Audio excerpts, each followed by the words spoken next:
그러니까 약간 이런 거다. 우리가 이제 빈칸을 풀고 그 다음에 빈칸 위주로 진행을 하다 보니까 거의 막 2시간까지 빈칸에다 투자하고 나머지 1시간도 안 되는 우리가 또 단어 테스트를 요즘에 또 다 보다 보니까 1시간도 안 되는 동안 문제 풀이하잖아. 근데 빈칸을 과감하게 진도에 무관하게 빈칸을 갖다가 과감하게 좀 줄이겠어요. 그래서 막 숙제를 갖다가 빈칸을 막 5개를 내주기거나 15개씩 나가잖아. 빈칸의 양을 5개에서 필 받으면 10개 정도로 그렇게 하고 풀어버리고요. 그럼 뭐 오답 적으니까 뭐 절반 풀면 굉장히 줄어요, 수업 시간을. 그 다음에 대신 여기서 이제 우리 수능 완성에서 수완에 실전 문제가 나왔거든. 이것도 확인해야 돼. 이것도 이제 모의고사라고 생각하고 하는 거죠. 그 다음에 모의 클리닉, 풀이를 갖다가 요거다가 좀 더 집중을 하겠어요. 요쪽 집중을 갖다 드리는데 요쪽에서는 순서 위치 쪽.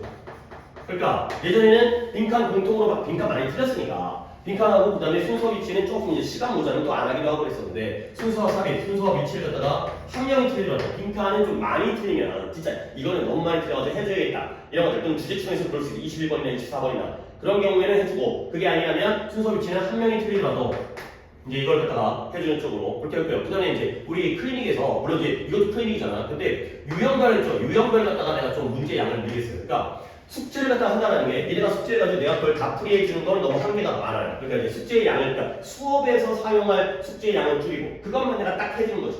그리고 나서 너네가 개인적으로 풀 수 있는 거 갖다가 유형별을 내가 이제 유형별을 갖다가 예를 들어서 목적도 하는 거 좋아. 그러니까 이제 목적에다가 신경 같은 거 한번 모아가지고 목적 신경 갖다가 빨리 풀 수 있는 것도 터득할 수 있는데 솔직히 목적도 그러니까 요령은 있어요. 물론 목적을 갖다 듣기 풀면서 풀게 되면은 아무런 뭐 요령이라든가 이런 필요가 없긴 한데 목적은 뒤쪽에 있죠. 그러니까 앞에 그냥 기본적인 내용을 얘기하다가 결국 뭐 해달라는 건 뒤에 나오죠. 그러니까 시간 없으면 뒤부터 읽어야 돼. 신경 변화의 경우는 중간에 뭔가 변화되는 곳 있죠. 플러스 마이너스인지. 이런 것도 보는 거고, 이제 이것도, 그러니까 나도 이제 그런 요령을 갖다가 뭐 카톡이라든가 이런 걸로 조금 간단하게 이제 보내줄 테니까, 그러면서 그것도 한번 연습해 보는 거야. 그 다음에 어법 같은 것도 한번 해보면 좋죠. 어법과 이거는 포인트 쫙 잡아놓은 다음에 그 포인트랑 맞춰가지고 어법 문제를 쫙 풀면, 그러면 이제, 아니 뭐 그렇다고 해가지고 어법을 무조건 맞고 또는 그거 안 했다고 해서 어법을 틀린 거 아니죠. 지금 여러분들 7년보다 어법 충분히 풀 수 있어요. 근데 그렇더라도 시간을 줄일 수 있으니까. 보는 방식만 난 연습하는 거죠. 그래서 한 주별로 유형별 클리닉을 양을 좀 늘리겠어요. 보통 이제 한 10문제 남짓으로 내가 보내줬는데 근데 그거는 이제 자기가 풀고 끝내는 거니까 솔직히 이 정도면 숙제를 해야 할 양이 너무 적어요. 영어에 대한 투자가. 그렇기 때문에 유형 요거 해갖고 자기 스스로 요령을 갖다가 터득하는 식으로 요거를 보여. 그 다음에 계속 이제 단어 정리를 해드리는데 단어 정리는 이제 시간이 얼마 안 남았기 때문에 솔직히 지금까지는 나오는 것만 했거든. 나오는 거 한 다음에 그거 갖고 해야지 여러분도 이제 수업 중에 다뤘던 것들을 갖다가 해야지 또 봤을 때 머릿속에 남고 아 이래서 이게 중요하구나. 근데 이제는 좀 이제 관련된 거 내가 더 추가해가지고 이제는 내가 여러분한테 안 알려주면 먼저 알려줄 시간이 없기 때문에 그래서 이제 단어 정리를 다 내가 양을 좀 늘리겠어요. 그러니까 이제 이걸 갖다가 좀 더 신경 쓰시고 그 다음에 뭐 테스트지 같은 것도 계속 만들어갖고 수업 시간에 볼 수는 없지만 테스트를 이제 만들어서 드릴 테니까 그런 걸로 자기 혼자 계속 단어를 갖다가 확인하는 식으로 하시면 뭐 그러면 될 것 같아요. 뭐 이렇게 하는 쪽으로 진행하도록 하겠습니다. 자, 21번부터 가는데 21번에 제가 이제 뭐 그것을 보려고요. 정답을 보려고. 34.8%가 정답률이었네요. 자, 가볼게요. 그러니까 오늘은 여기에 대해서 내가 막 그러니까 옆에 적고하고 안 하고 내가 읽으면서 키워드라고 보이는 것들만 밑줄을 치면서 하고 그 다음에 이제 답 찾는 식으로 진행할 거니까 시간은 뭐 그렇게 15문제를 다 푼다 하더라도 그렇게 오래 걸리지 않을 거예요. 자, 근본적인 음악의 특징이 있대요. 음악 얘기구나. 근데 이런 음의 이름이 반복되어져요. 도레미파솔라시도 도레미파솔라시도 둥상각지요 이런 거 배웠던 것 같은데 그치? 거기도 너무 5개지. 뭐 때문에 그러냐면 인식적 현상이에요. 근데 어떤 인식적, 지각적 현상이면 상응하는. 근데 무엇에? 이게 프리퀀시가 빈도란 뜻이지만 음악 소리가 나왔을 땐 주파수죠. 주파수를 2배로 하거나 아니면 하업을 하는 게 절반으로 줄이는 거예요. 주파수를 2배로 늘리거나 절반으로 줄여 쓰는 것과 상응하는 이런 지각적 현상 때문에 음의 이름이 반복되어지는 거예요. 오케이? 다시 한번 우리가 음악 얘기구나. 그 다음에 이름이 반복되어지는 거예요. 그 다음에 주파수 얘기가 나오죠. 자, 그러면 우리가 2배로 하거나 절반으로 쳤어요. 주파수를 같은 내용이에요. 우리는 결국 이런 음에 도달하게 되는 거야. 결과적으로. 어떤 의미냐? 놀라울 정도로 비슷한 음에 도달하는 거야. 근데 무엇과 우리가 시작했던 음과 놀라울 정도. 그러니까 솔직히 나는 노래를 잘 못 불러가지고 도레미파솔라시 도와 도가 비슷해? 아니야, 비슷하다는 얘기야. 그러니까 낮은 도와 윗도가 그러니까 피아노 건반에서 여기 있는 도와 여기 있는 도가 놀라울 정도로 비슷하게 들린다는 거야. 너희도 못 느끼는구나. 누구한테 좀 물어봐야 되는데 어쨌든. 자, 근데 요 관계인데요. 어떤 관계냐면 이러한 주파수의 비율이에요. 비율이 어떻게 돼요? 2대1 또는 1대2겠죠. 그러니까 뭔가 먼저를 보이지만 2배로 늘리면 2대1인 거고 절반으로 줄이면 1대2죠. 이게 옥타브라고 부른다요. 그러니까 1옥타브의 음이 7개의 음이 반복되어지는데 2배로 하거나 아니면 내려갈 때는 반대로 절반으로 하겠지. 그랬을 때 요도와 요도, 요 레와 요 레가 놀라울 정도로 공통된다는 거죠. 근데 이게 중요하다는 거야. 뭐가 중요하냐면 뭐에도 불구하고 양보리가 별로 중요한 거 아니에요. 물론 양보의 반대 방향을 가지만 음악적 문화 사이에 존재하는 큰 차이점에도 불구하고 다른 거죠. 차이점. 그러니까 양보는 요 정도로 하는 거죠. 차이점에도 불구하고 모든 문화들은 그러니까 우리가 알고 있는 모든 문화들은 옥타브를 가지고 있어요. 근데 그 음악의 기초로서 아까 얘기했던 궁상가우치 걔네가 도레파솔라시도 우리도 궁상가우치 음악은 달라도 옥타브는 똑같다. 그래서 심지어 뭐 할지라도 그러니까 구조를 갖다 파악하는 거 안 하겠어요. 심지어 그것이 거의 없어요. 그 밖에는. 근데 뭐예요? 다른 음악적 전통에서는 공통적인 게 거의 없을지라도 딴 건 다 틀린데 옥타브는 같다는 거예요. 그렇죠? 옥타브 중요하네요. 그다음에 이러한 현상이 이끄는데요. 이런 circularity, 순환성이네요. 옥타브라는 게 도레미파솔라시도 계속 돌아가죠. 음의 인식에 있어서의 순환성이라는 관념을 이끈다는 거예요. 그리고 이거는 색깔의 순환성과도 비슷해요. 또 이제 색깔 얘기하겠네.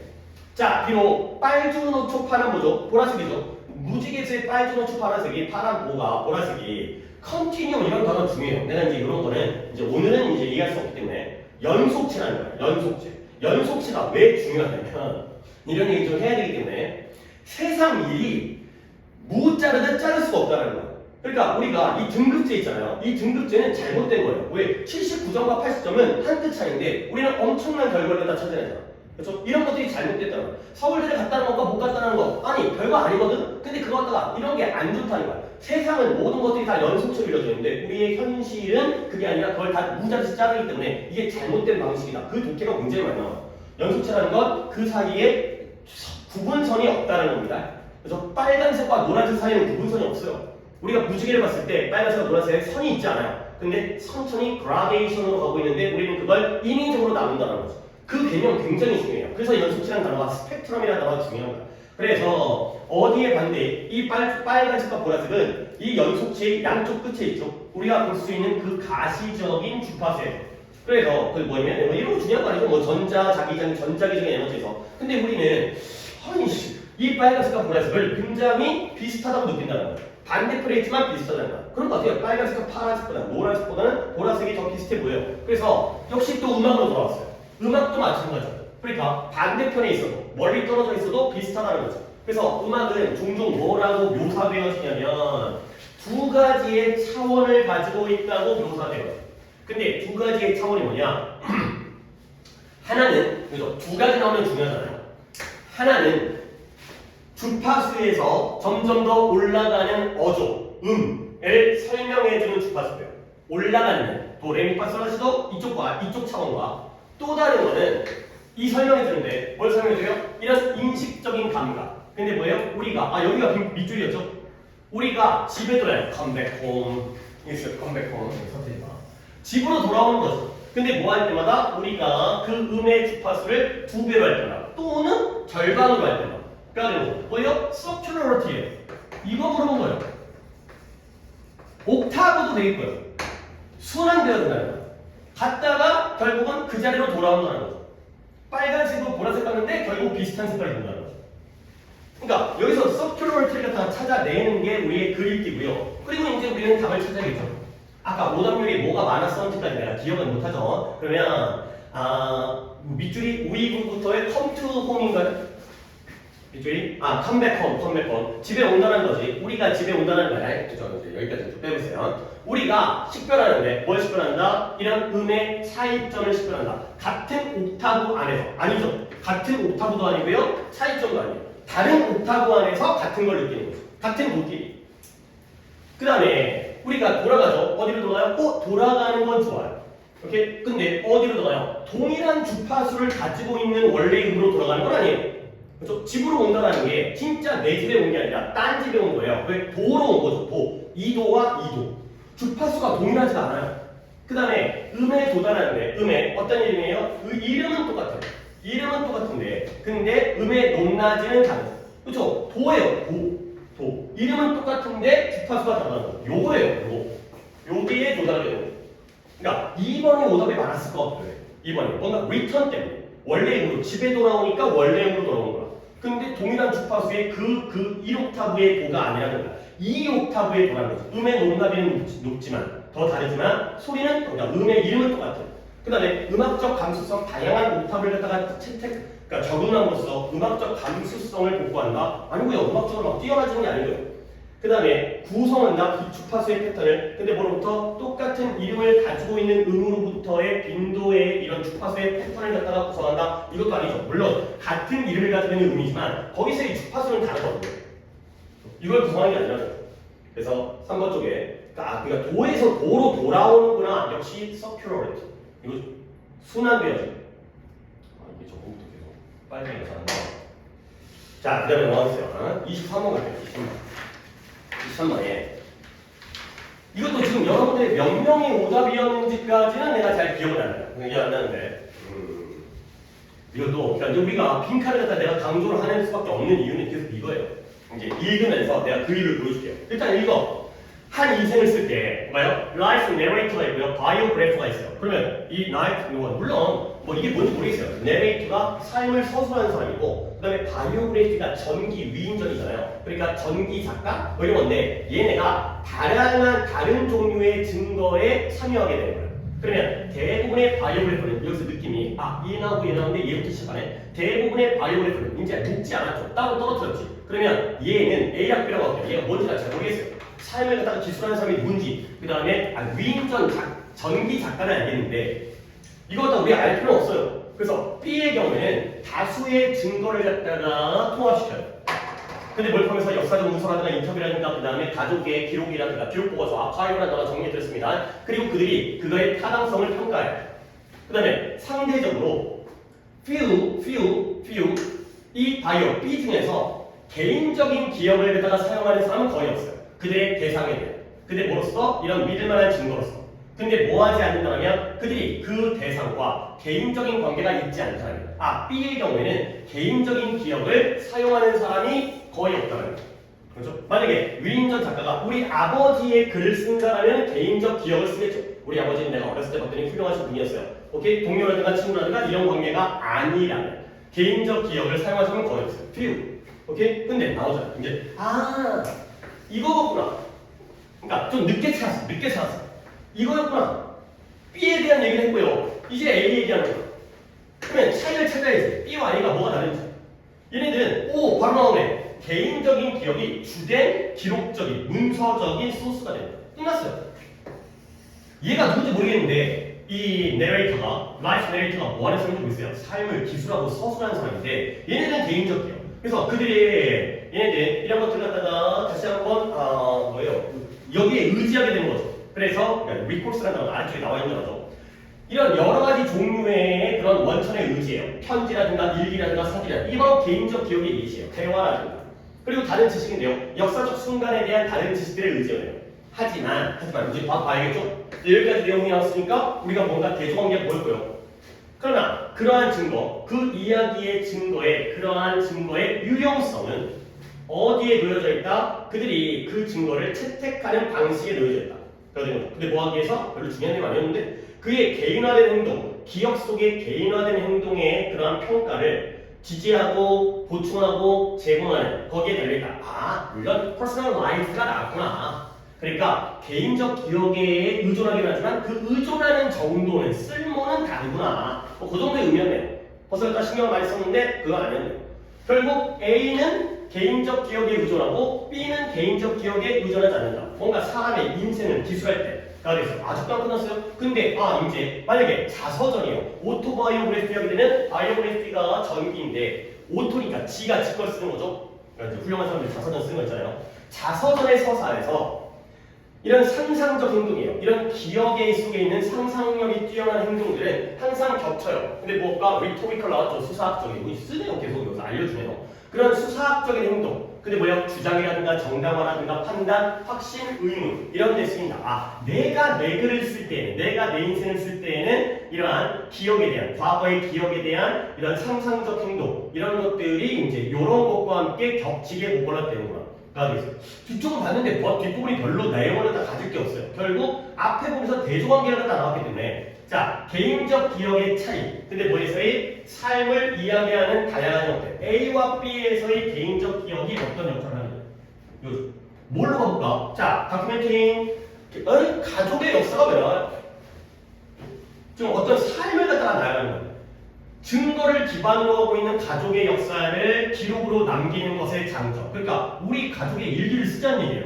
그 다음에 영향인데 이러한 원천의 형태. 여기는 괜찮아. 그렇지? 어떤 기억이라는 것도 하나의 근원이 되는 형태잖아. 근데 그것의 영향인데 이런 삶의 서술에 대한 화어티도 아니고요. 라이프 내러티브도 아니에요. 왜냐면 두 가지가 나오는데 쟤는 A잖아. A의 품질에 대해서 얘가 어떤 영향을 미치는지. 그러니까 물론 좋은 영향을 미치겠지. 많이 쓰니까. 그러면 바이오그래피는 어떻게 할까요? B는 어떻게 할까요? 그 다음에 유사성? 아니죠. 근데 읽어볼까? 개인의 삶을 설명하는 데 있어서의 데이터의 소스의 유사성 다르게 쓰고 있잖아. 얘는 쓰고 얘는 안 쓰고. 그 다음에 중요한 조건인데요. 삶에 얘 아니죠. 얘도 아니고요. A도 아니고요. A가 성공할 때의 중요한 조건. 성공도 아닌 것 같은데 세 번로 할게요. 그렇죠? 얘가 글을 잘 쓰려면은 개인적 기억을 사용해야 된다. 근데 이것도 A만 나오니까 아닌 것 같아요. 그러니까 글을 읽으면서 대조관계가 보이는 순간 글은 끝나버리는 거야. 그게 주제일 수밖에 없어요. 물론 마지막 주제가 두 개를 갖다 조화를 이루어야 된다고 끝나면 그게 주제겠지. A, B가 다 필요하다. 근데 그게 아니면 다르다고 끝나는 거야. 다르다고 끝나는 거야. A와 B에서의 이런 역할에 다르다. 맞아요. 그러니까 이렇게 글을 갖다 읽어주셔야 되는 거야. 그 다음에 24번 조금 어려웠어요. 24번이 마나스토리가 이제 수도원이 뭐예요? 그러니까 종교적으로 스님들 문 닫고 들어가가지고 연불 외우고 신부님들 들어가가지고 이제 사람들 안 만나고 교회에서 기도하고 이제 수도원 이런 데서 수도승들이 이제 하는 데가 이제 수도원이 되고요. 이 정도 속도면 막 10분에 하나니까 그때 더 빨리 풀어도 있고요. 자, 수도원의 중세시대의 원동력, 엔진 능력들. 그러니까 중세시대라는 건 신과 관련되어 있는 거기 때문에 기독교적으로 가볼게요. 이제 기독교로. 그래서 그들의 어떤 활동과 영향력의 정점, 가장 높았을 때, 잘 나갈 때, 이런 수도원들은 뭐 했다? 이런 지적인 지도력을 갖다가 제공했어요. 이런 교회라는 지도력을 있었다. 옛날에는 뭐 이런 것도 역사적 사실이긴 하지만 신부님들 중에서 이제 그때는 기독교가 없을 때였어요. 중세시대는 신부님들이 다 과학자예요. 여기 안에 들어가가지고 연구하고 수학자이고 이런 사람들이야. 그리고는 이제 교황한테 그걸 연구한 거가 딱 바치는 거죠. 그러니까 뭐 이제 보고를 하는 거죠. 그러니까 교황이라는 그 교회가 이제 카톨릭이긴 하지만 걔네가 엄청난 파워를 가지고 있었기 때문에 권력도 가지고 있고 지식도 가지고 있고 모든 걸 다 가지고 있었던 거야. 그러니까 그 안에 있는 홀로 뭐 결혼도 안 하고 안에 수도원에 있는 수도승들이 그러니까 이제 그 사람들이 뭐 몽크라고 하잖아요. 뒤에 나오는데 걔네들이 그런 지식의 원천인 거야. 뭐 그런 거야. 그 다음에 이런 민간 정부에게까지. 그래서 혁신, 종교적 사고에서 혁신, 그 다음에 실행, 의학적, 의사도 하고요, 교육도 하고요, 그 다음에 뭐 그림도 그려요, 그 다음에 뭐 건축도 알아봐요. 그래서 이 모든 것들을 했는데 어떻게 겉으로 보기에는 observe란 단어가 관찰하다가 아니라 자기가 부과한 고립을 갖다가 관찰해. 내가 나한테 스스로 부과한 고립, 나 혼자 고립되어 있는 거야, 수도원은. 그렇지? 그걸 관찰하는 게 아니라 준수하는 거죠, 준수하는 거. observe 준수하다, 알죠? 근데 뭐로부터 해? 더 넓은 공동체로부터. 그러니까 공동체 사회, 이 인간 사회는 내가 고립되어져 있는 거야. 오케이? 아니 키워드는 안 잡았는데 그러니까 너무 좀 글이 읽히는 바람에. 그러니까 수도원에 대한 얘기인데요. 수도원이 지적인 리더십. 끝났죠? 이거 다 포함하는 거죠. 잘났어. 그 다음에 얘를 갖다가 자기가 부과한 고립. 서로 동떨어졌어. 그 다음에 그래서 이렇게 하면 또 글이 또 더 잘 읽어요. 왜냐면 이런 수도원들이 4가 나오네요. 그러니까 이런 것들 내가 중간에 얘기를 하겠어요. 때문에죠. 왜 문장 나왔어요? 왜 그러냐면 이런 모든 것들이면 왜냐면 수도원들은 뭐 하도록 의도되어졌죠? 기능하는 거예요. 뭐랬어? 세상부터 셋업하고 떠나가네요. 두 번 얘기했어. 분리된 거예요. 따로 떨어진 거예요. 거기에서 이 수도승, 몽크들이 어떤 삶을 갖다 그들의 삶을 갖춰요. 어디다가 종교적인 이거야. 준수. observation이 아니라 observation이 관찰이고요. observance가 준수가 되는 거죠. 이런 것들을 갖다가 내가 이제 적어놔야 또 단어를 아마 observant도 적어놔야지 내가 이제 또 정리를 할까. 그래서 이거 준수하는 거예요. 영구적인 박자와 리듬, 종교적인 준수의 영구적인 평생 거기서 하는 거야. 기도, 연구, 그 다음에 종교적인 기도와 그런 어떤 찬양, 칭송, 그러니까 하나님을 칭찬하는 건데 이거에 바로 모나스티시즘, 수도원주의, 뭔지 모르겠어요. 수도원으로 왔으니까 수도원주의 이런 것 같아요. 수도원주의의 핵심에 있다는 거지. 오케이? 자, 수도원은 잘났는데 고립돼 있구나. 자, 그래서 이러한 삶을 사는 따라가는 사람들, 수도승들이 있죠. 그 다음에 외부에 있는 사람들, 그냥 민간인들이겠죠. 이 둘 다가 뭐라고 믿고 있냐면 이 수도원의 삶은, 수도적인 삶은 이끌어져. 뭘 위해서? 더 넓은 사회의 이익을 위해서 이끌어준다는 거야. 아, 그분들 훌륭하신 분이네. 자기의 개인적인 이익이 아니라 또는 종교, 교황님만을 위한 게 아니라 더 넓은 세계를 위한, 사회를 위한 이익을 위해서 이끌어졌다는 거야. 그리고 이 희생, 얘네들이 이제 고립돼 있잖아.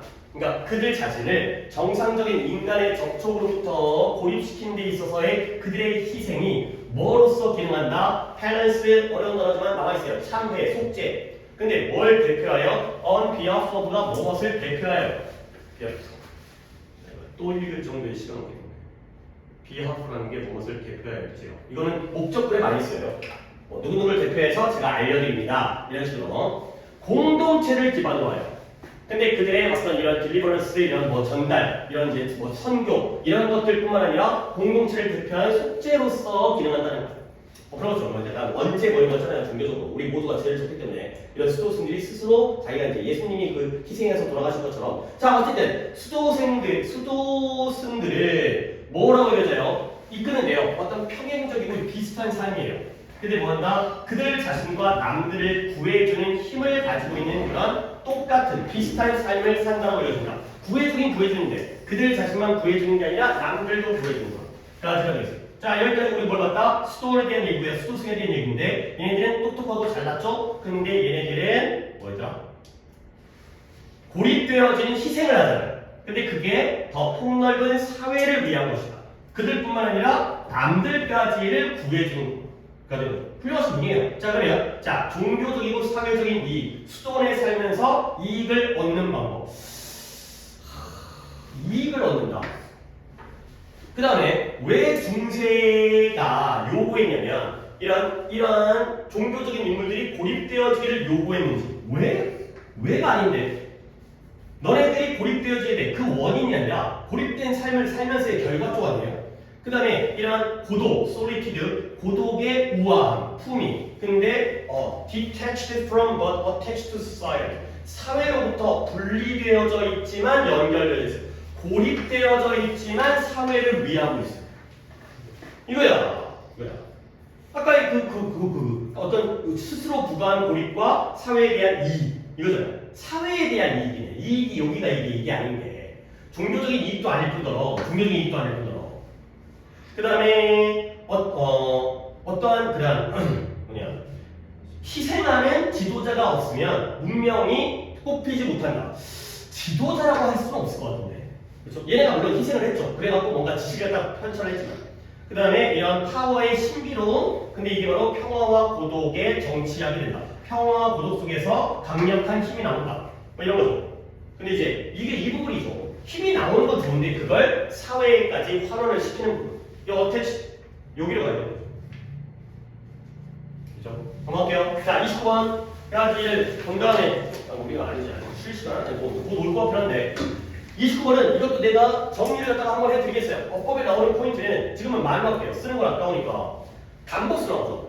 그죠? 단복수는 두 가지 형태입니다. 대명사로 형태가 나오거나 아니면 주어동사로 나오거나. 그 다음에 완전 불완전 나오죠. 완전 불완전은 이게 관계대명사자리인지 접속사자리인지 관계부사자리인지 이걸 판단하는 거잖아. 너네 완전 불완전 판단할 때 어떻게 한다고 그랬어요? 뒷문장이 물론 봐야 되는데 뒷문장이 수동이면 오케이 하고서 완전 가는 거죠. 그 다음에 능수동 나오죠? 이게 능동관계인지 수동관계인지 그거 먼저 판단해. 뒤에 목적어가 있는지 없는지 판단하죠. 오케이? 그 다음에 문장구조 판단해야죠. 문장구조 판단하는 이유는 뭐냐? 첫 번째, 여기가 형용사인지 부사절인지. 그 왜 특별하죠? 보어절이라면. 2형식이나 5형식의 보어절이라면 형용사일 겁니다. 동사를 꾸며주면 부사일 겁니다. 그 다음에 또 뭐가 필요해요? 여기가 동사절인지 아닌지. 주어 동사인지 아니면 준동사절인지. 그것 때문에 하는 거죠. 오케이? 다 이해했나? 유치하지만 투부정사 자리인지 동명사 자리인지 그게 나올래나? 그죠? 뭐 이제 forget 뒤에 투부정사를 써야 되냐 동명사를 써야 되냐. 인조이 뒤에 ing 써야 되는 거죠. 뭐 이런 것들. 이거 말도 안 되는데 거기까지 좀 그렇긴 한데 한 6개 돼요. 6개. 이 유치한 것까지는 7개인데 한 6개 돼요. 자 봐봐요. 그러면 수동이네요. referred to as undiluted. 희석되지 않은 것으로 언급되어진 그게 뭔지 모르겠는데 그것은 일반적으로 더 비싸요. 희석되어진 꿀보다. 희석되어지지 않은 꿀은 희석되어진 꿀보다 일반적으로 비싸구나. 그러면 이때 분사문이죠. 얘가 이렇게 알려져 있죠. refer to. 이게 refer to A as B의 형태예요. A를 B라고 표현하다. 그런데 여기에 목적어 없죠. 그러니까 수동이 맞는 거예요. 목적어 없으니까 refer to as 이거죠.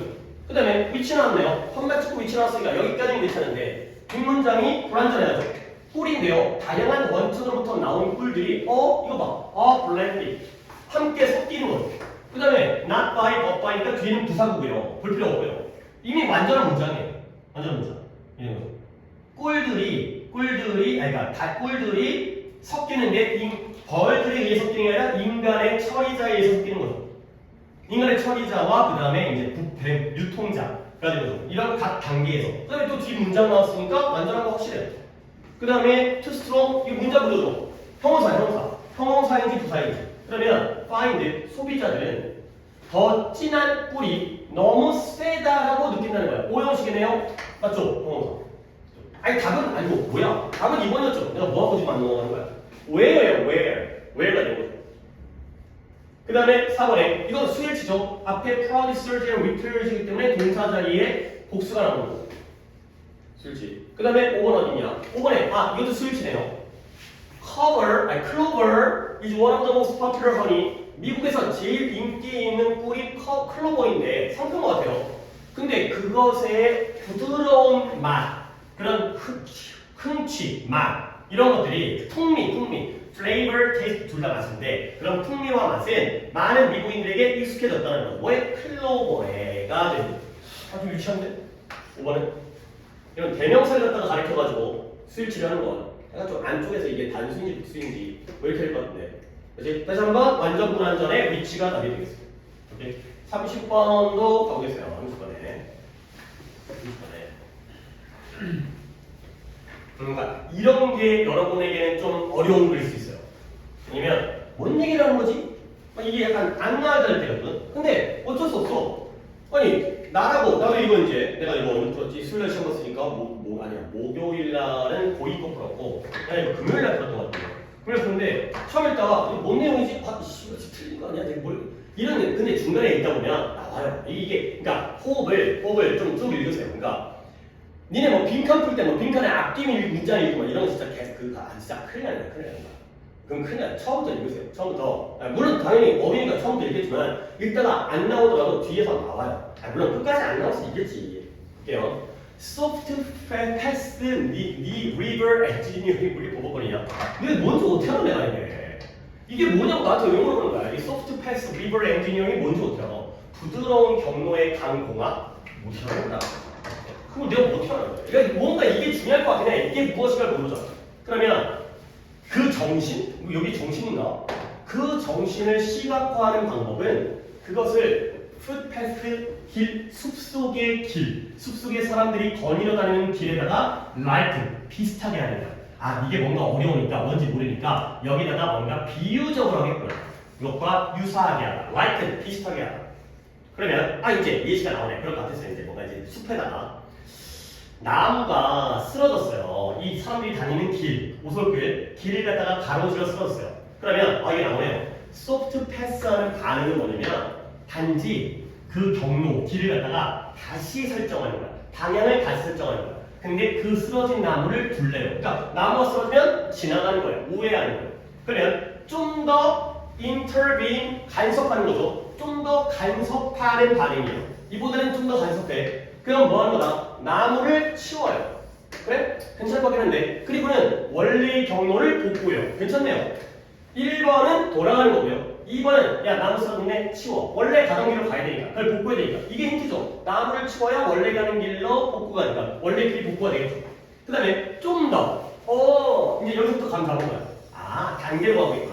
그보다 좀 더 interventionist 간섭주의적인 반응은 아예 길을 갖다가 직선화시키고요. 길을 포장하는 거야. 이때 포장이 랩이 아니라 도로 포장이야. 시멘트 까는 거야. 콘크리트, 아스팔트 까는 거야. 근데 뭐 하기 위해서 그것을 좀 더 영구적으로 포장이라는 단어를 알아야겠네. 더 강력한 방법은 아예 길을 갖다 깔아가지고 이걸 좀 더 영구적으로 그걸 갖다가 삽입시키죠. 갖다가 이 풍경에 아예 사람들이 다니는 흙길을 갖다가 도로 포장을 해버리는 거야. 그러면 영구적이 되겠죠. 일시적인 게 아니라 여기까지 좀 일시적이잖아요. 도로가 이제 쓰러질 수도 있으니까. 그 다음에 진정한 매우 현대주의적인 방법, 점점 더 심해지고 있어요. 이건 물론 뭐 하는 거예요? 만드는데 초고속화도로를 만드는 거예요. 그 고속화도로는 풍경을 아예 없애버려요. 차를 갖다 밀어버리는 거예요. 그 다음에 어떤 직선으로 이러한 지형에 있는 모든 장애물들 통과해서 똑바로 불도저로 밀어붙이는 거지. 오케이? 요게 바로 새로운 길을 더 큰 길을 만드는 정단계가 되는 거죠. 다시 돌아왔네요. 다시 돌아왔죠. 그러면 소프트 패스 엔지니어링 1번으로 돌아왔습니다. 뭔지 모르겠지만 아까보다 환경을 좀 더 냅두는 약간 이런 것 같아요. 이런 것들이 독특한 장점이 있어요. 근데 뭐예요? 지적 겸손. 약간 겸손. 네. 근데 뭘 존중하는 거지? 우리가 아니야 이런 뭐에 대한 존중하는 거지? 우리가 이미 알고 있는 것 강의 움직임과 그다음 환경적 효과에 대한 관점이에요. 그래서 우리가 이미 강이 이렇게 흐르는 거고 그 다음에 이런 환경의 효과가 이렇다는 걸 알고 있는 것의 관점에서 지적인 겸손함을 가지고 있다는 거죠. modesty, 그죠? humility, 겸손. 이제 오케이? 다 5번이네요. 5번까지 갈게요. 그러니까 1번부터 4번까지 나왔잖아요. 4번이 가장 환경을 파괴하는 약간 그러니까 인간이 이제 지형을 내. 그래서 하드 패스, 소프트 패스니까 이게 센 거죠. 이 4번 쪽이죠. 이것과 반대로 소프트는 뭘 받아들인다? 다양성. 강의 움직임의 다양성을 갖다가 받아들이는 거예요. 근데 어떻게 받아들여요? 중요하지 않은 것으로 받아들여요? 아니, 소프트 패스는 강의 움직임은 이런 다양성이 있다. 이런 것들을 갖다가 인정해야 되는 거 아니에요? significant가 되는 거죠. 오케이. 보세요. 오늘 멀리 갔다 왔어요. 네, 거기서 버스를 고생했어요. 하여튼 우리 앞에 뭐 얘기했냐면 우리 이번 9월의 난이도 결론만 얘기할게요. 9월이 어렵습니다. 어렵고 이번 수능은 이거보다는 좀 쉽게 나오지만 그렇다고 막 체감할 정도로 와 쉽다 이 정도는 아니지만 등급은 그래도 이번 등급보다는 그러니까 일단 물론 우리가 더 이제 앞으로 더 준비를 해야 되는 거고 그지? 하지만 일단 이번 등급보다 한 등급이 더 올라가지 않을까라고 이제 예상은 하고 있어요. 그래서 비율적으로 그렇게 되니까 이번은 아마 내가 예측하기에는 한 4% 때 1등급 비율이 나오는데 괜히 이거 또 틀리면 못하는데 4% 때 1등급이 나올 것 같아서 그보다는 이제 한 6%에서 8%까지를 맞추게 되면 그러면 이제 2등급 같은 경우에도 한 14%에서 20% 쪽으로 올라갈 테니까 4포인트 안에 우리가 그 정도의 점수를 몰려 있으면 내가 그 안에 딱 들어가는 거니까. 자, 그래서 다시 한번 소프트는 이런 강의 움직임을 갖다가 인정하는 거야. 중요하다. 언제까지? 그게 아니라는 게 증명될 때까지.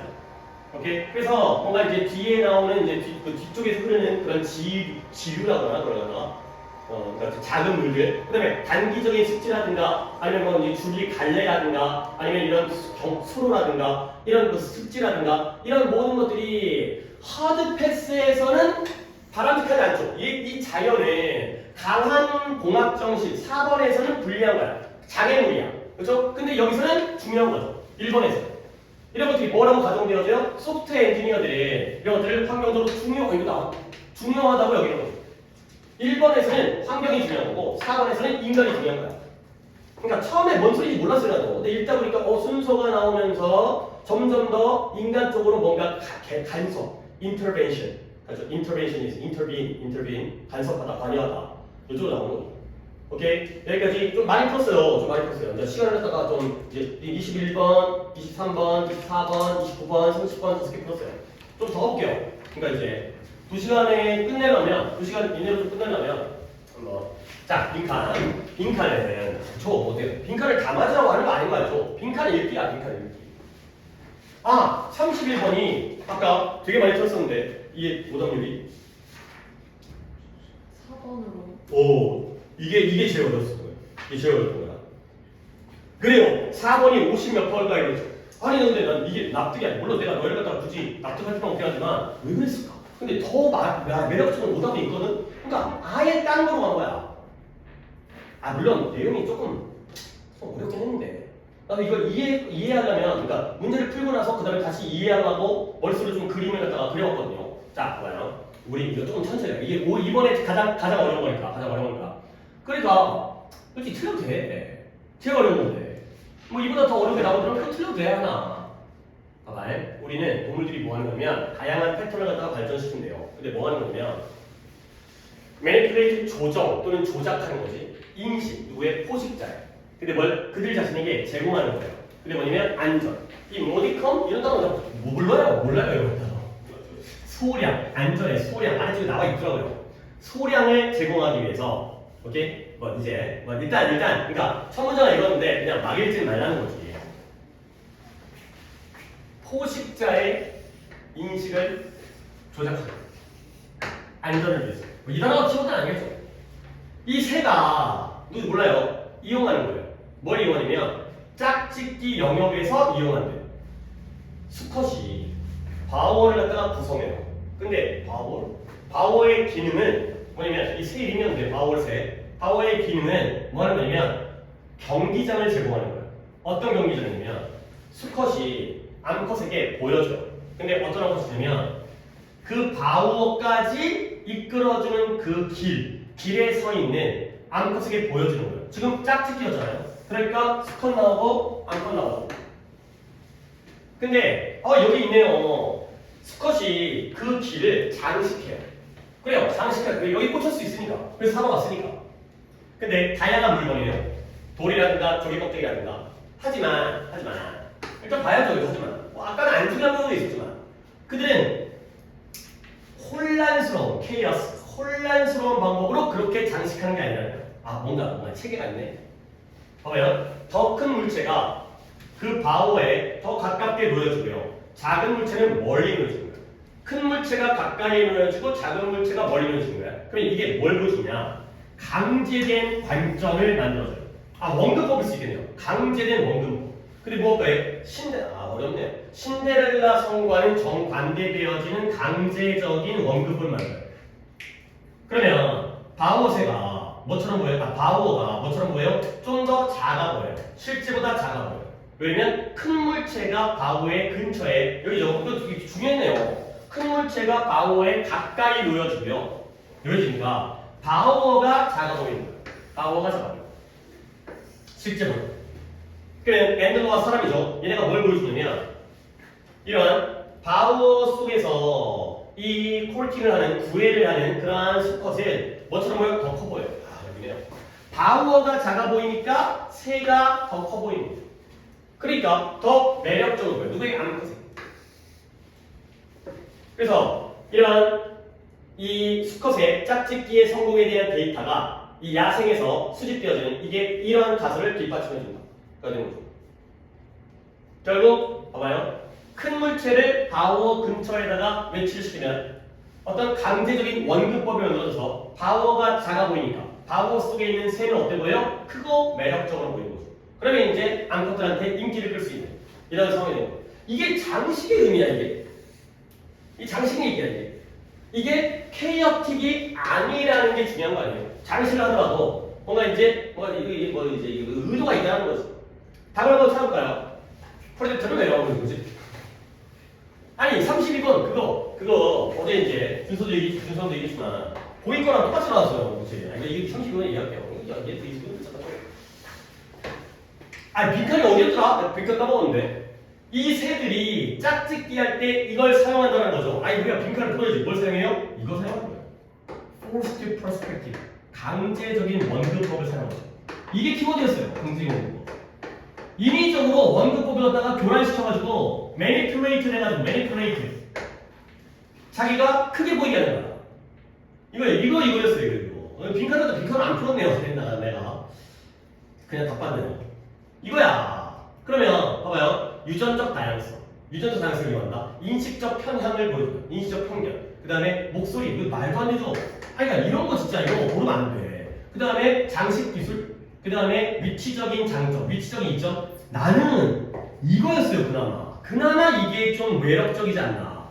그러니까 어디에 위치하는지에 따라서. 그러니까 나는 좀 생각을 더 한 거지. 그러니까 돌들을 어디에 위치시킨지에 따라서 나한테 장점적인 요소가 생기는 거잖아. 근데 그걸 가면 안 돼. 그러니까 이거를 가는 건 그래도 내가 납득을 하겠는데 그게 아니라 이걸 통해서 forced perspective, 강제된 원근법이 뭐예요? 인식적인 편견이 생기는 거죠. 이거죠. 잘못 받아들인 거야. 매니플레이트라는 거예요. 조작을 해버리는 거야. 그래서 데코레이트가 아니라고 그나마 이거라고. 어디에 위치한지에 따라서. 그래서 내가 이제 뭘 생각했냐면 이거야. 바워가 둥지예요, 둥지. 그 둥지에 사는 새인데 여기다가 돌을 갖다가 큰 돌을 엿다 놓고 작은 돌을 엿다 놓는 거야. 큰 돌을 엿다 놓고 작은 돌을 엿다 놓는 거. 그러니까 이렇게 나누는 거야. 그치? 자, 그러면 사람들 돌과 돌이니까 비슷하다고 측정하는 거야. 그러면 이 돌과 이 돌 중에서 얘가 크잖아요. 그러면은 얘가 작아 보여. 오케이? 그 다음에 큰 돌이 여기다 두고 작은 돌이 여기다 잖아요. 그러면 돌이 작잖아요. 그러면 내가 이 돌을 갖다가 이 돌을 갖다가 인식할 때, 그러니까 사람이라고 생각해요. 사람의 키가 차이가 있지만 사람을 여기다 두고, 사람을 여기다 두고 작은 사람을. 그러면 이 물체가 어떻게 보여요? 커 보여요. 그렇잖아요? 얘랑 비슷할 거 생각하는데 사람이 큰 사람. 최영만이 여기 있고, 그 다음에 난쟁이가 여기 있으면, 이거 되게 크구나. 그렇지? 최영만이 여기 있고, 난쟁이가 여기 있으면은 이게 작구나. 근데 이렇게 한 다음에 자기가 여기에 딱 들어가 있으면 어떻게 돼요? 자기가 커 보이는 거예요. 오케이? 둥지를 작게 보이게 만들어서 내가 크게 보이게 만든다는 거지. 와, 똑똑하지. 근데 글을 그릴 때 이걸 어떻게 생각해? 이런 생각을 안 한다고. 머릿속으로 뭐지? 이게 뭔 말이지? 이게 헷갈리는데 왜 작은 돌, 큰 돌이지? 어쨌든 지가 커 보여서 짝짓기 영역이었으니까 매력적으로 보이기 위한 거. 그러니까 조작과 결국은 원근법을 갖다가 강제적으로 만드는. 그러니까 이게 제일 어렵다는 거네. 이제 이런 시험에서 앞으로도 그러니까 수능에서도 이 정도 급이 제일 어려운 거야. 근데 이렇게 가지는 마시는 거. 이건 진짜 아니야. 이게 기술이야. 이게 장식 기술이야. 이쁘게 꾸미는 기술이야. 그게 아니잖아요. 이런 잘못된 편견을 갖다가 만들어내기 위해 인식적 편견. 오케이. 더 갑시다. 32번. 그러니까 이거는 내가 고2 거를 먼저 풀었을 때 고2 거를 먼저 풀고 그 금요일날 고2 애들 수업을 했었거든. 그러니까 이제 수요일에 모의고사 보고 금요일날 고2 수업이 있어가지고 내가 이 질문이 진짜 좋은 질문이다 라고 얘기를 하면서 수업을 했었는데 이게 요즘에 현대 사회의 그 시사 문제예요. 그러니까 이런 것들이 그러니까 물론 이번에 나왔으니까 다음번에 그러니까 수능에서는 안 나오겠죠. 이해하는 애들한테는 더 중요하지만 너희들은 별로 안 중요해요. 근데 그게 생각해봐야 돼. 왜냐면 그 공감 능력, 요즘에 공감 인지력 뭐 이런 거 정말 중요하다고 생각하죠. 사람에게 공감 능력이 중요하다. 남의 입장을 이해해야 된다. 근데 이게 반작용, 역효과가 있다는 거예요. 왜냐면 이게 이제 뭐 젠더 갈등이라든가 뭐 이런 거 있어요. 성범죄인가 우리 뭐 이런 이슈가 들게 되는 건데 피해자에 대한 그런 공감 능력. 그러면 예를 들어서 이제 그래요. 그냥 일단 범죄라고 할게요. 범죄 피해자에 대해서 우리가 공감을 하면 우리는 학폭도 마찬가지다. 학폭 피해자에서 공감을 하면 그 학폭 가해자에 대해서는 우리가 마이너스가 되지. 근데 솔직히 알고 보면 이 새끼가 마지막에 놈이었을 수도 있어요. 이건 좀 유연성 있는 말이긴 하지만, 그러니까 꼭 이제 따돌림 당하고 폭피하는 애는 꼭 그런 애들이 있긴 있잖아요. 그러니까 이제 약간 그런 구타라든가 폭행을 유발하는 애들. 근데 우리가 피해자에만 너무 집중하고 공감하다 보면은 가해자 나쁜 새끼긴 하지만 그 새끼에 대해서는 완전히 마이너스를 무조건 개새끼, 나쁜 새끼가 되는 거죠. 오케이? 뭐 이런 거야. 그러니까 이제 남녀 젠더 갈등도 이게 굉장히 문제잖아요. 그러니까 어떤 나는 남자지만 예를 들어서 내가 남자야. 근데 여성들에 대해서 공감을 해. 여성들은 출산. 보통 남자는 군대, 여자는 출산이잖아요. 그러면 여성들은 아기를 갖다가 나면 얼마나 힘들까? 그다음에 아기 키울 때 얼마나 어려울까? 힘들까? 그러면 나도 남자 새끼들한테 반대자, 그러니까 이제 비판자가 되는 거죠. 누구들은 애도 안 낳은 새끼가 뭘 한다고 그래? 뭐요? 반대로 내가 여자가더라도 남자가 군대 가잖아요. 군대 가는 남자에 대해서 너무 공감해. 얼마나 힘들까? 요즘 군대 완전 좋다고 하긴 하는데 그러면 군대 안 가는 여자들에 대한 반감이 생기는 거죠. 그러니까 이 지나친 공감이 요즘에 너무 극대화되어지니까 지나친 공감은 오히려 지들끼리만 막 모이게 된 하나의 장벽, 오히려 그런 부작용이 생길 수 있다. 뭐 이런 거야. 근데 이런 관점은 굉장히 많이 쓰이는 게 요즘 현대사회에서 너희들 어떤 인터넷의 공동체 있잖아요. 내가 저번에 맘카페라고 얘기를 했던 것 같은데 이런 그런 커뮤니티라든가 아니면 온라인에서의 SNS 이런 것들이 사람과 사람을 연결하기 위해서 그런 시간과 공간을 갖다 뛰어넘어가지고 사람과 사람을 연결하는 그런 포괄적인 역할을 하잖아. 근데 또 반대적인 역효과가 있는 거야. 미국에 있는 사람과 내가 같이 연결되는 건 포용적이고 넓어지잖아요. 근데 지들끼리 뭉쳐가지고 남은 적이 되는 거지. 그러니까 연예인들 그런 BTS 바예요. 그럼 BTS의 전 세계에 있는 BTS 아미라고 그러나 걔네들이 모이는데 그런 다음에 이제 이제 BTS의 상대 그룹이 있나요? 걔네들 갖고 싸우는 거야. 그래서 지들끼리 뭉쳐갖고 좋은 줄 알았는데 남과 적대적인 관계. 그러니까 넓어지는 게 아니라 좋아지는 게 아니라 나빠지고. 그러니까 이런 관점이에요. 이런 관점. 그래서 소재는 굉장히 좋아요. 소재는 굉장히 좋은 소재예요. 그러니까 근데 우리에게는 별로 나와버렸기 때문에. 다시 볼까? 봐봐요. 공감, 그러니까 양보로 시작하니까. 양보로 시작할게요. 공감은 학자와 대중적인 인물들, 피규어가 인물입니다. 피규어도 수치, 통상. 자, 그래서 대중적인 인물들에서 칭찬받아요. 플러스죠? 근데 모든 사람들이 공감을 증진시켜주는 부스터는 아니라는 거야. 앞에가 플러스, 뒤에가 마이너스. 마이너스. 그래서 공감. 앞으로 난 좀 빨리 읽을게요. 왜냐면 이거는 이제 32번도 정답률이 나눴어요. 이거 한 세 번째인가 되는 문제였는데. 아니, 다섯 번째, 여섯 번째 되는 문제였는데, 오답률로. 갑자기 하기 싫었어요. 말 다 해버리니까. 그래서, 왜냐면 여기 계속 비판가 계속 나오죠. 메인테인 주장하다, 공감이, 피곤해. 그 다음에 번아웃, 기력 소모, 그 다음에 무감각, 그 다음에 고통. 왜 무감각이 나오는지 잘 모르겠어요. 하지만 넘어가. 그렇지, 나쁜 거니까. 그렇지? 그 다음에 그 안 좋은 거. 그래서 그들은 계속 비판가예요. 반전이 없어요. 비판가는 우리가 여기 이런 게 여기가 중요해요. 그러니까 뭐 읽다 보면 나오는 거긴 하지만 내가 여기 중요해서 어떻게 생각했어요? 인 그룹에 대해서는 강력하게 공감을 하고요. 아웃 그룹들에 대해서는 공감을 저항한다는 거예요. 그러니까 우리 편이면 다 좋아. 남의 편이면 안 좋아. 심지어 뭘 즐겨요? 외부 집단들의 고통을 즐겨요. 새끼들 군대 가서 고생하겠네. 키키키. 이런 거죠. 너무 했다. 너무 했다. 이러면 안 되죠. 그죠? 자, 그러니까 그리하여 더 많은 공감을 처방하는 것. 자, 공감. 마이너스. 오케이? 마이너스. 무조건 마이너스야. 그죠? 더 볼 필요 있을까요? 보기만 볼게요. 그러니까 뒤에서 반전이 없어요. 계속 비평가예요. 비평가가 우리가 어떻게 해야 돼? 우리가 공감을 완전 너무 세게 나서 야, 공감을 포기해. 공감 버려. 그리고 다른 도구를 채택해. 근데 뭘 추구해? 역시 목표는 조화구나. 사회가 조화를 이루기 위해서 공감을 버리고 다른 도구가 필요하구나. 여기까지는 좀 읽어주면 좋겠어요. 오케이? 자, 그러면 다시 한번 마이너스죠. 그러니까 아까 뭐예요? 더 많은 공감을 갖다가 처방하는 것을 어떻게 한다? 약화시킨다. 뭘 약화시키냐면 집단 내에서 가능한 눈에 보이지 않는 갈등을 더 강화시키죠. 갈등을 더 키우겠지. 그 다음에 감정적 갈등의 해결책의 필요성에 의해서 초래되어진다. 해결이 안 돼요. 종종 갈등의 경우에는 카운터가 반대, 상대, 이런 뜻이잖아요. 역효과. 이거예요. 역효과다. 마이너스. 원래의 공감은 그게 아니었는데 역효과가 생긴다. 부작용이 생긴다는 거예요. 마이너스. 그 다음에 이것도 사회적 부조화의 해결책을 촉진시켜주는 역할을 한다. 플러스죠. 그 다음에 의문을 제기한다. 괜찮네? 초반 부분은. 근데 뭐에 대한 사회적 부조화에 대한 부정적인 태도에 대해서 의문을 제기한다. 이건 좋은 거죠. 사회적인 부조화에 대해서 부정적인 태도를 갖는 게 좋은 거지. 근데 왜 그럴까에 대한 의문을 제기하는 것도 안 되죠. 결국 counter productive예요. counter effect도 부작용을 뜻이죠. counter effective, counter productive. 그러니까 비생산적, 역생산적이란 말이 쓰인지 모르겠어요. 역효과가 나오는 마이너스 많은 거예요. 소질이 좋았지만 우리에게는 그렇게까지 쓸모는 없는 것 같고요. 그 다음에 잠깐만요. 몇 개 하는 거예요? 남은 게 하나, 둘, 셋, 넷, 다섯, 여섯, 일곱, 어이씨. 하나 더 하자. 장문까지 오늘 할 거거든. 그거 다 할 거야. 하나만 더 하자. 아니까 빈칸 다 해버릴까? 33번에 나는 33번이 좀 어려운 것 같은데. 33번, 34번이 뭐였더라? 모르겠네. 읽어봐야 돼. 자, 33번에 이거 좀 어려운데. 다른 생태계와 비교할 때 숲은 상대적으로 다양해요. 생물의 다양성. 그러나 이것이 반드시 필연적으로 빈칸이어서는 안 된다는 거예요. 오케이? 잠깐 이렇게 한번 해볼까? 다른 생태계와 비교했을 때 그냥 이건 물론 짐작입니다. 다음 글을 갖다 좀 쉽게 읽기 위한 짐작이긴 한데 상대적으로 좀 더 다양해요. 좋은 것 같아요.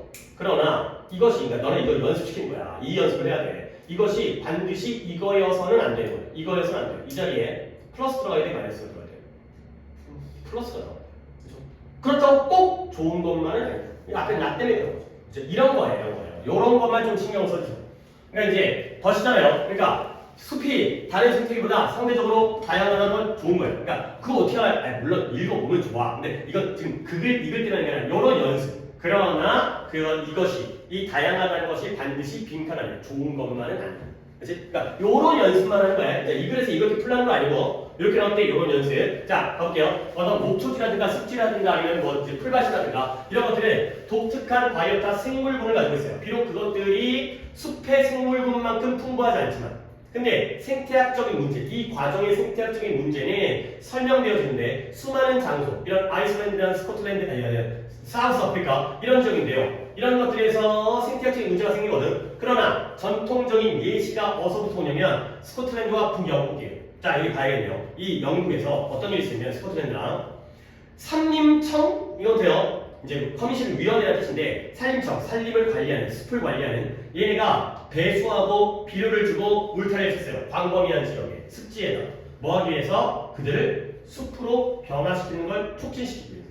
오케이? 그 다음에 숲의 정도와 양을 증가시키는 것. 영국에서 이게 당연히 바람직한 목표죠. 숲은 좋은 거니까. 그리고 대부분의 그 산림위원회의 대부분의 노력들이 어느 쪽으로 이 장소였어요. 어느 장소냐면 대부분 포레스트들 숲이 되었어 있는데 뭐 이전에 양들과 다른 관리자들이 이 섬에 영국 섬에 오기 전에는 원래 숲이었던 장소 쪽으로 향해진 거예요. 그러니까 원래 숲이었는데 이제 뭐가 됐어요? 아까 매도, 목초지라든가 풀밭이 됐던 그 지역에서 숲을 갖다가 증가시키자는 거예요. 오케이? 그랬을 때 그러나 생태학자들은 빈번하게 불평하고 있어요. 이 위원회의 일에 대해서. 근데 왜 위원회의 일에서 불평하고 있냐면 이것이 이전의 숲 지역에만 제한되어지지 않고 있기 때문에 원래 숲이었던 것 갖다가 숲으로 만드는 건 좋은데 그게 아니기 때문에 왜냐면 이런 확립되어진 숲이 일반적으로 뭘로 이성되어서요? 아주 외국에서 외래종 나무예요. 그리고 뭐 때문에 야생동물들이 이 활동에 의해서 위협되어진 야생동물들이 이런 특이한, 흔하지 않은 희귀한 종들을 포함하기 때문에 가야 되는 거죠. 오케이? 여기까지 읽었을 때 숲으로 만드는 거 좋은 거야, 나쁜 거야? 나쁜 거예요. 그렇지? 물론 조건은 있죠. 왜냐면 원래 숲이었던 지역을 숲으로 되돌리는 게 아니라 이전의 숲에만 제한되는 게 아니기 때문에 이 숲이 아니었던 곳까지 숲으로 만드는 거예요. 그리고 숲을 만들면서 외래종 나무를 댔다 보니까 그 원래 지역의 희귀종들을 갖다가 위협되어지니까 이런 것 때문에 나쁜 게 되는 거죠. 숲이 다른 생태계보다는 더 다양한 생명의 다양성을 가지고 있긴 하지만 이거라고 해서 이거는 아니다가 되는 거죠. 그러니까 이 방향성을 갖다가 잡으시면 되겠어요. 물론 처음에 나오지는 않지만 중간중간에 내가 지금 밑줄을 안 쳤습니다. 자, 봐봐요. 그라운드 토대이면 숲의 팽창의 가치를 조사하는 토대가 되어서는 안 된다. 아, 이거 좀 괜찮은 것 같아. 숲의 확장은 오잖아. 숲의 확장의 가치를 조사하는 데 토대라는 게 근거죠. 근거가 되어서는 안 된다. 그 다음에 기초, 어떤 기초예요? 이런 제도적인 도움, 전체의 생태계에 대한 제도적인 도움을 갖다가 확장하는 것의 기초. 근데 여기서는 이거 인타이어가 아니죠. 지금 숲에 대한 거죠. 숲을 확장하는 거죠. 그 다음에 이유는 이유인데 어떤 이유예요? 외래종들을 생태계에다가 도입하는 것의 이유로서 여겨져서는 안 된다. 아, 이것도 괜찮은데 외래종들을 도입하는 거죠. 외래종들을 도입하면 안 되는 거죠. 그렇죠? 그 다음에 받아들여져서는 안 돼요. 증거, 어떤 거냐? 생태학적인 풍요로움을 증가시키는 증거로서 받아들여서 하는 거예요. 생태학적인 풍요로움을 갖다가 증가시키는 건 좋은 거죠. 지금 답이 다 괜찮은데. 그 다음에 정당화, 숲이 아닌 것을 숲으로 바꿔주는 것에 대한 정당화는 안 된다. 아, 이거 소호법이 잘 안 통하는데 2번만 챙겼고요. 1번, 3번, 4번은 좀 괜찮아요. 근데 무조건 답은 5번이죠. 아니, 너무 5번이잖아. 이거 너무 5번이잖아. 그러니까 솔직히 1번부터 읽으면서 이것도 말해야 될 것 같고 그러니까 지금 숲을 갖다가 확장시키는 거지. 그러면 외래종을 갖고 오니까 문제가 생기는 거지. 그러면 한 번 더 문장을 읽어볼게요. 이거 어렵네. 그러니까 나는 아까 그 바오새보다 이게 더 어려운 것 같아. 그러니까 뭔가 매력적인 오답들이 좀 많아요. 그러니까 약간 뭔가 티가 나게 딱 정확하게 소거를 지울 수 있는 게 아니라 아까 33번 잠깐만 다른 생태가 한번 집어넣어볼게요. 뭐 정 안 되면 해봐야지. 다른 생태와 비교할 때 숲은 다양해. 다양성이 있어. 그러나 이 다양하다는 것이 반드시 모여서는 안 된다. 그렇다고 숲이 아닌 곳을 숲으로 전하는 것에 대한 정당화해서는 안 된다. 이거 너무 좋죠. 다른 거 적어볼까? 1번에 그렇다고 해서 숲이 다양하다고 해서 숲을 확장하는 것의 가치를 조사하는 근거여서는 안 된다. 조사하는 근거는 아닌 것 같아요. 아니 이유는 맞잖아. 숲을 확장해야 되는 이유는 맞잖아. 숲이 다양하니까. 그 다음에 여겨져서는 안 되는데요. 외종을 갖다가 도입하는 이유로서 여겨져서는 안 된다. 아 이유는 되잖아. 그렇죠? 숲을 넓혀야 되니까 우리나라에 나무가 없어. 그러면 외종을 가져올 수 있죠. 그 다음에 생태적인 풍요로움을 증가시키는 증거로서 받아들여서 안 된다. 이것도 나쁠 것 같지 않지만 그러니까 다양성이 있으니까 생태적인 풍요로움을 증거시키는 것, 야 숲은 이렇게까지 다양하잖아. 그러니까 생태적인 풍요로움을 이걸 통해서 증가시킬 수 있지. 아 이거 나쁘지 않은데 이거 어렵다 이게. 근데 너무나 명확하게 원래 숲이 아니었던 지역에 국한되어지지 않고 그러다가 외래종까지 가져와서 희귀종들이 위협받고 있는 게 바로 단점이기 때문에 숲이 아니었던 것을 숲으로 바꾸는 것이 너무 명확하게 구체적으로 나와 있어요. 다른 것들을 다 내가 못 제끼겠어요. 다른 것도 솔직히 5번이 없다면 나머지 것들이 거의 막 싸울 것 같아. 5번이 없다면 이게 어려운 것 같아요. 이게 얘가 어려워. 하나 더 한 다음에 마무리하고 해서 그래야 좀 깔끔하게 순서 위치하고 그 다음에 요약하고 정리하면 그냥 2시간은 깔끔하니까. 자, 얘는 또 뭐냐면 딱 눈에 안 들어오는데 이거 뭔 글자 분명히 읽었을 텐데. 자, 뭐예요? 다수의 행위자, 에이전트 행위자 이것도 정리하겠어요. 에이전트도, 에이전트, 에이전시도 한번 정리를 해드리면서. 아, 얘가 또 오답률 보니까 얘가 두 번째로 어렸던 거예요. 두 번째가 세 번째였나? 세 번째로 어려워. 아니네, 33번이 어려웠네. 33번도 어려운 거였네. 그래요. 33번도 어려웠던 거였던 거죠. 어렵네요. 아마 33번이 이렇게 다 나눠졌을 것 같아요. 보기가 이렇게 균일하게. 자, 34번.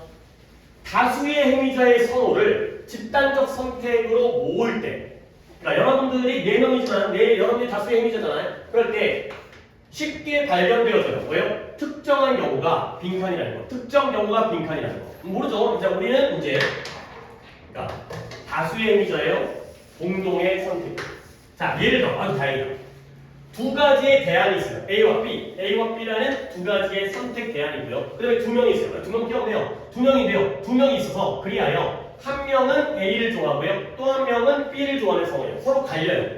그럴 때 그렇다면 there is no 어떠한 결정적인 방법도 존재하지 않죠. 근데 뭐하는? A, B 중에 하나를 선택하는. 근데 뭐하지 않고서는 without violating 두 가지의 기본적인 공정원 중에 하나를 위반하지 않고서는 뭐예요? A와 B가 있는데 각자 좋아하는 게 달라. 그럴 때는 짜장면 먹을까 짬뽕 먹을까 얘는 짜장면 먹자 얘는 짬뽕 먹자 그럴 때 둘 중에 하나 짜장면을 갖다가 따로따로 시켜 먹으면 되는데 그거 갖다가 위반하지 않고서는 하나로 선택할 수 없다는 거죠. 그렇죠? 근데 그게 바로 뭐라고 해요? 이런 공정원의 조건이 뭐라고 해야되면 anonymity 익명성 anonymous 그 다음에 neutrality 중립성. 야, 익명성과 중립성을 지켜야 되는데 그 중에 하나를 위반하지 않고서는 하나를 선택할 결정적인 방법은 존재하지 않는다는 거예요. 말이 좀 어려워요. 근데 안 하고 넘어가겠어요. 그래서 어너니머티라는 건 익명성이라는 건 뭘 요구한다? 집단적 선택이 뭐 해야 돼요? 무관해야 돼요. 독립적이어야 돼요. 근데 무엇에? 이 행위자의 신원, 얘가 누구인지 정체성. 그러니까 우리가 투표할 때 익명성이 보장되는 거예요. 내 이름을 안 쓰죠. 이거는 익명성이에요. 반면에 중립성을 뭘 요구하냐면 impartiality, partiality, 편협 한쪽에 치우치는 거야. 그러면 공평이 되는 거죠. impartial, 공평한. 근데 뭐에 대한? 이런 대안에 대한 공평한. 근데 그러니까 둘이서 짜장면 먹을래 짬뽕 먹을래 할 때 이걸 결정을 하면 익명성이 깨져야 돼. 아니면 공평성이 깨져야 돼. 나는 짜장면 먹고 싶어. 그러니까 속으로 내가 이재명이야 나는 윤석열이야. 근데 이거 갖다가 둘이서 누가 마저 할 때 얘기를 안 할 수가 없어. 그러면 내가 윤석을 좋아한다고 하다가 커밍아웃을 해야 되는 거야. 아니면은 한쪽을 고르면 한쪽에 대한 공평함이 깨진다는 거죠. 그러니까 이런 내용인데 몰라 모른다고 쳐봐. 그랬을 때 로또 추첨 복권이죠. 복권을 갖다가 추첨을 허락하는 거예요. 사회적 결과로서 추첨을 허락하는 게 뭐처럼 보여요? 이러한 공평한 집단적 선택에서의 필수품인 것처럼 보이죠. 어차피 뭐예요? 추첨해야 된다.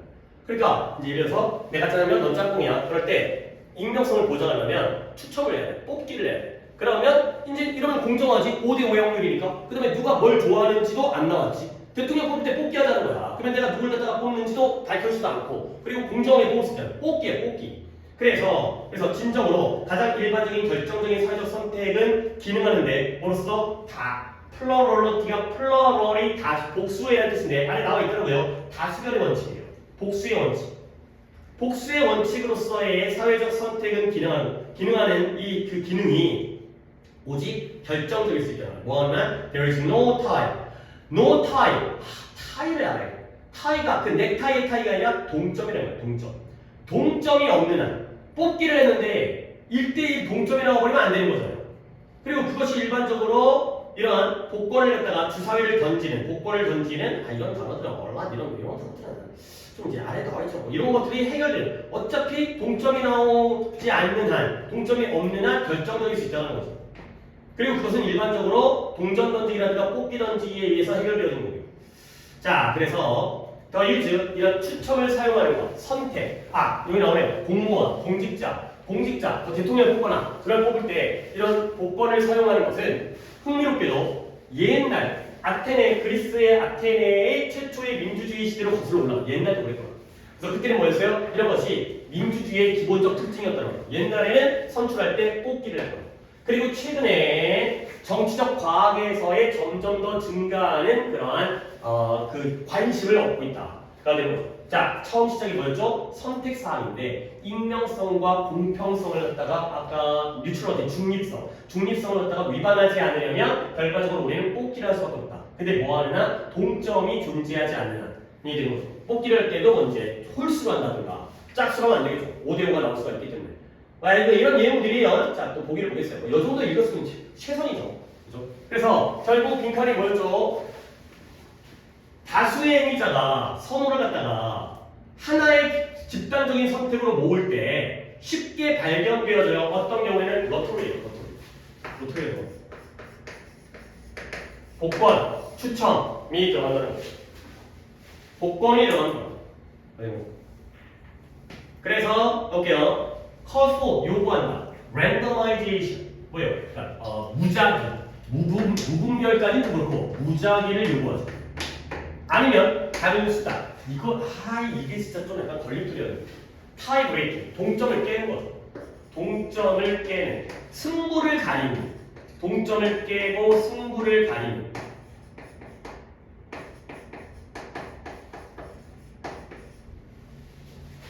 무작위 또는 동점을 가릴 수 있는 다른 선택상, 다른 수단들을 필요로 한다. 그 다음에 이 선택이 이러한 공정한 선택, impartial, 공정한 선택이 어떻게 무효화되어질 수 있는지를 증명한다. 공정한 선택이 무효화되어지는 게 아니에요. validate, 유효화되다, invalidate. 거기에 단어들을 좀 어렵게 썼네. 그 다음에 결정적인 시스템, 이러한 selecting voter, 유권자를 선택하는데 유권자를 선택하는 그런 결정적인 시스템이 필요한데요. 유권자를 갖다가 무작위로 눈 감고 맹목적으로 블라인드리 좋아요. 근데 유권자를 선택하는 게 아니에요. 누가 투표할지를 선택하는 문제가 아니에요. 요게 좀 함정이었네요. 블라인드리가 괜찮죠. 로또니까 이건 괜찮은데 그 다음에 중립적인 행위자에게 의존한다. 아니죠. 아무나 네가 해. 너는 중립적이니까 네가 해. 이런 명확한 선택의 가이드라인을 확립하기 위해서 아무나 공정한 사람에게 의존한다. 아니죠. 뽑기하는 거니까 이해를 요구하는데 이러한 민주주의의 이건 좀 괜찮다. 민주주의의 본질적인 예측 불가능성에 대한 이해를 요구한다. 난 이것도 할 수 있을 것 같아. 근데 보면 뽑기를 하는 건 원래 민주주의라는 건 그 아테네부터 시작해가지고 민주주의의 본질은 뽑기야. 예측 불가능성이야. 이걸 이해하면은 가능하다. 근데 이건 너무 과한 거야. 이건 자기만의 답을 만드는 거예요. 그냥 랜더마이제이션이 훨씬 좋죠. 그냥 뽑기가 나와 있는데 그 뽑기라는 건 민주주의의 본질이야까지는 선을 넘은 거야. 그러니까 이게 좀 약간 상위권이 5번으로 갈 가능성이 높아요. 이게 말이 멋있잖아. 이게 말이 되게 멋있게 했잖아. 이거 이제 아테네 나오니까 원래 민주주의라는 건 본질이 예측 불가능성이야. 이걸 이해해야지 우리가 제대로 된 민주주의 할 수 있었는데 이건 너무 선 넘은 거예요. 가끔 이럴 때가 있어요. 오히려 더 멋져 보이는 답이죠. 근데 여기에서 단순하게 내가 1번 고른 이유가 뭐 있어요? 랜더마이징 좋고 그 다음에 아까 이거 타입 이게 있었죠. 요 얘기가 언급돼야지만이 좀 더 완성된 답이 된다는 거죠. 34번도 이것도 26.8이니까 탑5 안에 들어가는 문제는 빈칸이 어렵네요. 그러니까 빈칸을 잠깐만 좀 정리해볼까? 빈칸을 첫 번째 이거죠? 이 새에서 이런 거 고르면 안 된다는 거죠. 그나마 이거 좀 어려운 내용이라면 이것도 선 넘는 거고 생각을 너무 많이 한 거고 그냥 이쪽이죠. 이 퍼스펙티브. 그 다음에 얘는 마이너스니까 이건 오히려 쉬웠죠. 이거는 마이너스 얼마니까 카운터 프로덕트 역효과적인 이거고요. 그 다음에 33번 어렵죠. 이 어려운 이유가 이제 지울 게 별로 없었기 때문에 인타이어만 지워지는 거고 이런 것들은 좀 다 의미가 있기 때문에 근데 이제 여기에서 숲이 아닌 걸 숲으로 이제 이걸 갖다가 골라줘야 되는 거고 34번의 경우에는 다른 것들은 말이 안 돼요. 다른 것들 그러니까 이게 함정이긴 했죠. 이게 함정이긴 했는데 이 5번이 멋진 답이긴 하지만 그래도 이게 정확하게 1번 가는 33, 4번이 어렵네요. 아까 그거보다 그 3보다 오케이 잘하셨다가 나머지 그 순서 위치 쪽도 가보도록 하겠습니다. 빨리 해. 순서 위치는 올려도 빨리 끝냈어. 제가 하는 못하는 땡땡이 늘 못하기밖에 없어서 그건 이제 순환 돌아가는 순환. 로터리가 못 꺼내는 거예요. 로또.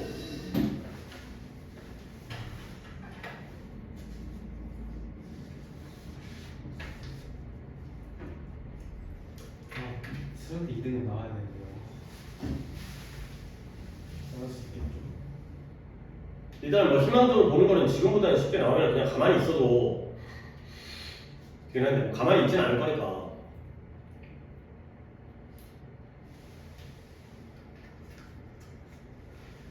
단어 외우셔야 돼요. 진짜 단어는 그러니까 잊지 않는 것도 중요하지. 그러니까 이제 모르는 단어 새로 외운다기보다는 알았던 단어 헷갈린다면